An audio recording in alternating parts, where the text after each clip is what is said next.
Ladies and gentlemen, welcome back to Discussions in Discipleship, our discipleship training series here at Taylors Valley Baptist Church.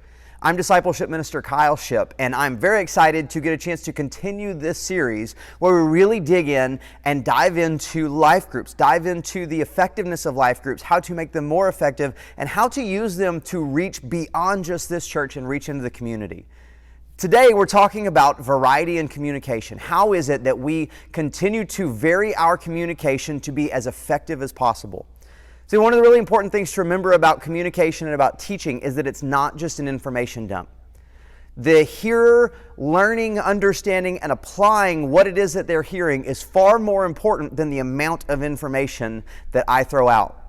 If I stand up and preach for 2 hours and people only remember one tiny thing, then I am a far less effective communicator than if I were to sit down for 5 minutes and have an intimate conversation and they take away that one thing still.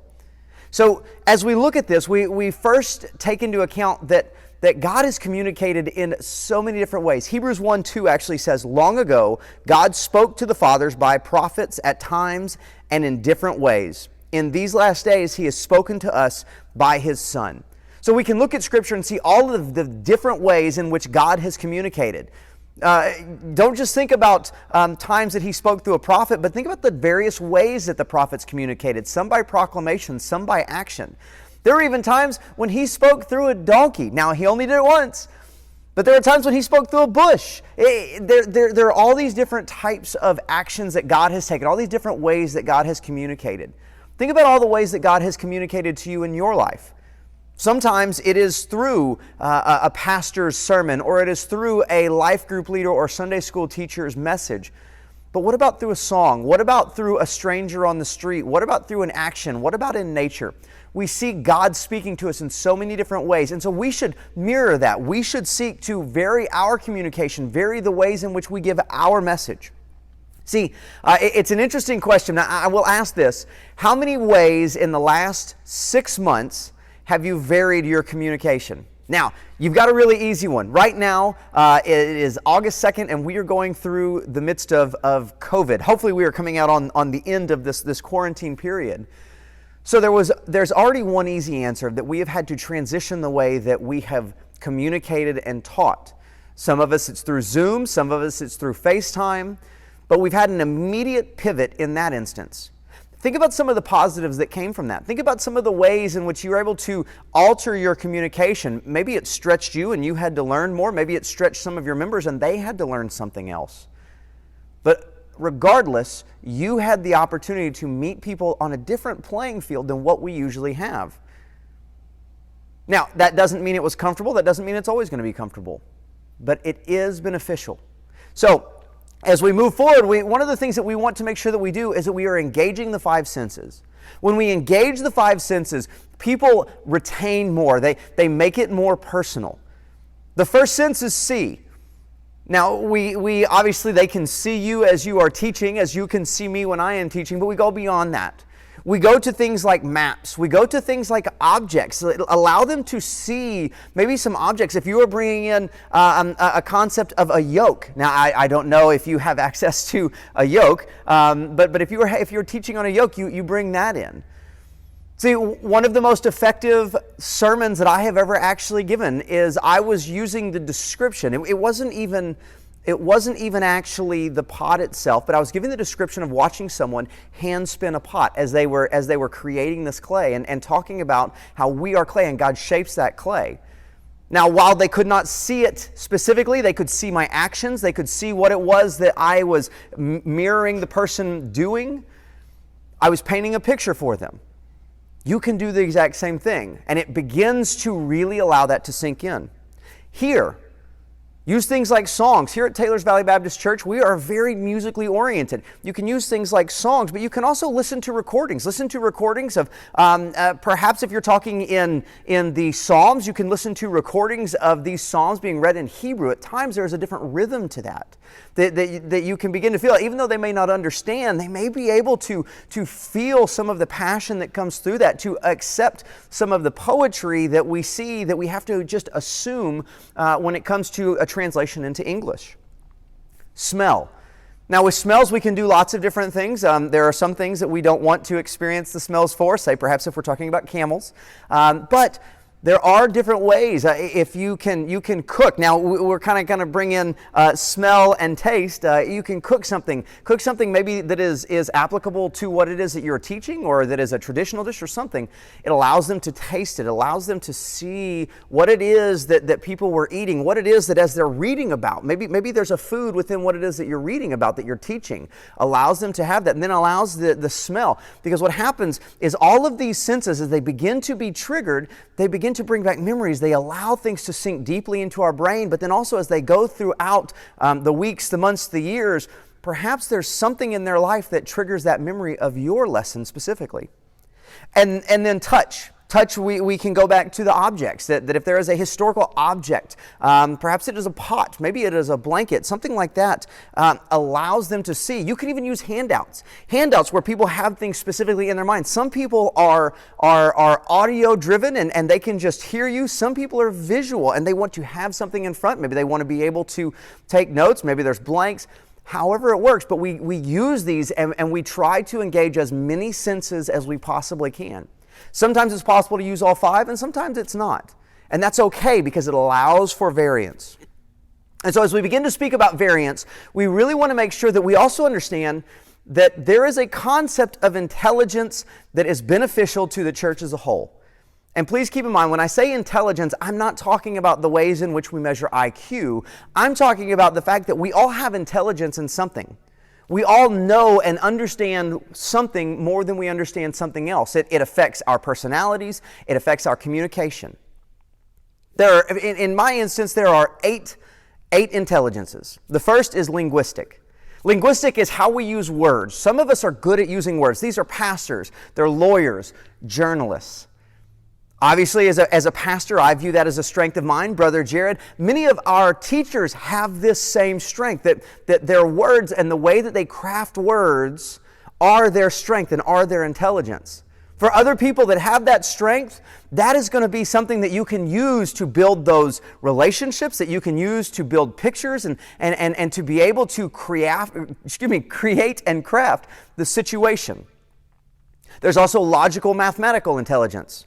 These are people that use numbers and logic to understand situations. These are things like scientists and accountants.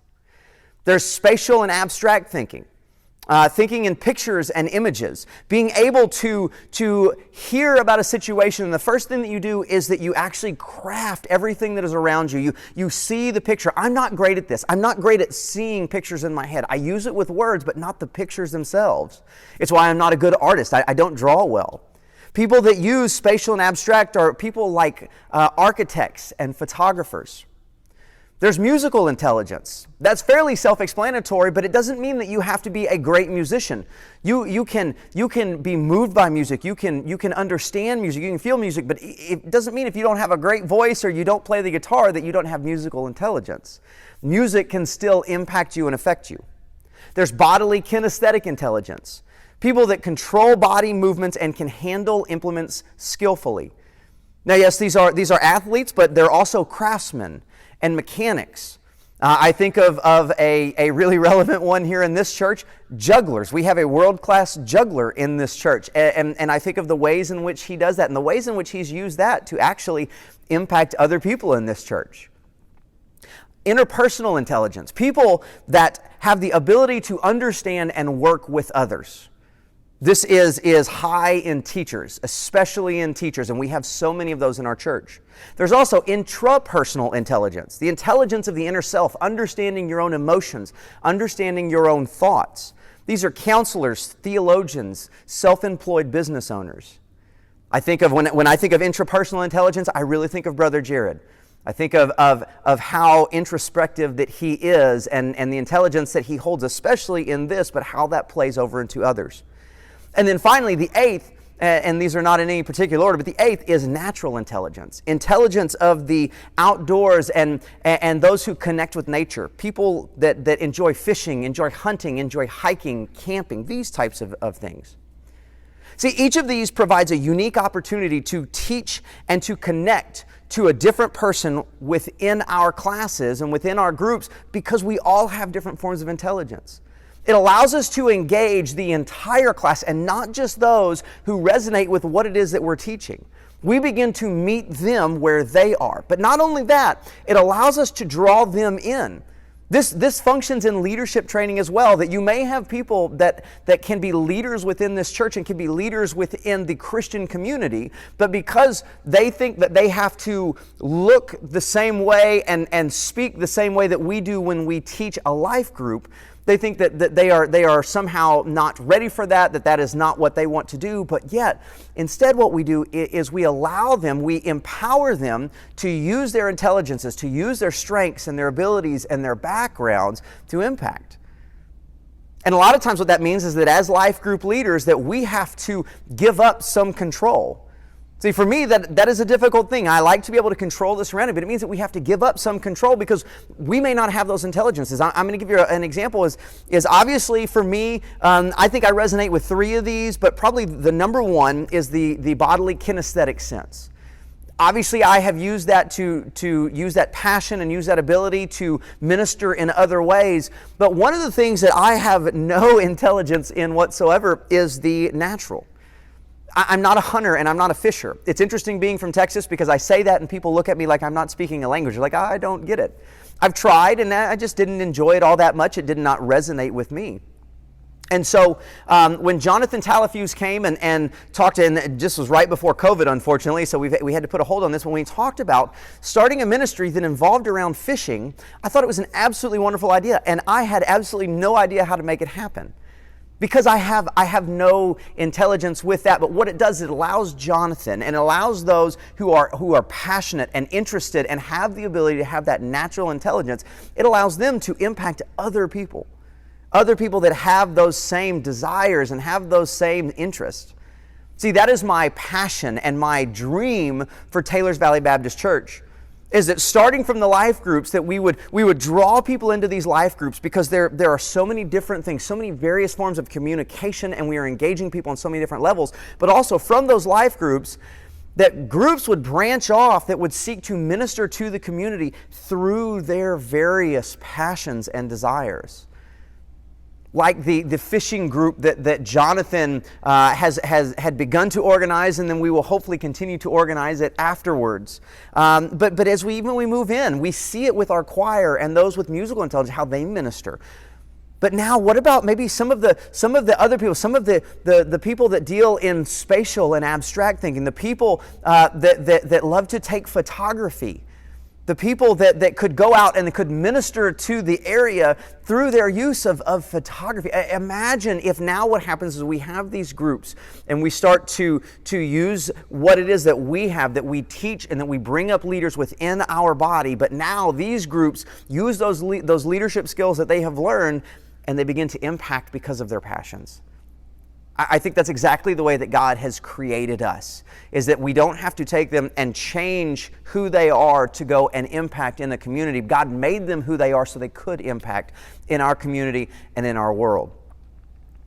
I don't want to get too preachy because if so, you know me, I'll start pacing back and forth, I'll start sweating, and I'll start, we'll never get out of here. But as we go, empower your group members to use their skills. Empower them to use those intelligences. It means a lot of times you're going to have to seek ways to initially engage them and then to allow them to run with their thoughts.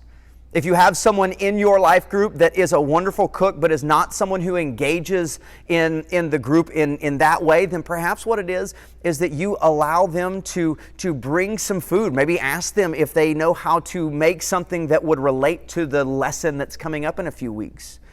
Allow them to impact the group that way. Allow them to be a part of the group in that way. One final comment, an example of ways in which people are using their passions and desires to impact the community for Christ. Quilting is one of those things that I have no understanding how it works. I have no understanding how difficult it is. Well, I know how difficult it is, but I don't understand how difficult it is. But we have a quilting group here at the church, and that group has used their passions and their talents and abilities to impact so many people, whether it be through donations or whether it be through auction items that then are sold to go for funds to missions and ministries. however it is, they have used their passions and abilities. Now, here's the thing. That may not necessarily seem like something that would be immediately applicable within a life group setting, but if you take how many people are involved in that group, and you take the people within this church that love to do things like that, imagine what would happen if they could come up and share their passion and show their ability, and now you have other people within the group that maybe have the same that they have not interacted with before. Or maybe you have a new person sitting in your group for the very first time, and they love to quilt, or they love to sew and to knit, and they hear about this, and now they begin to make that connection.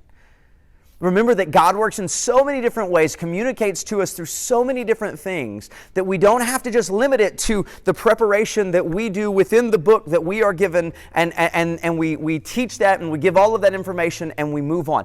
Those are wonderful things to do. But remember, engage those 5 senses, engage the 8 forms of intelligence, and you will be so incredibly effective because of the way in which God begins to use all of those various things. So ladies and gentlemen, thank you so much for joining me. We'll be back next week again with another video. I thank you that you have been a part of our TVBC life groups. If you have any questions, please contact me, Kyle@tvbc.net. And otherwise, thank you so much, and I will see you next week.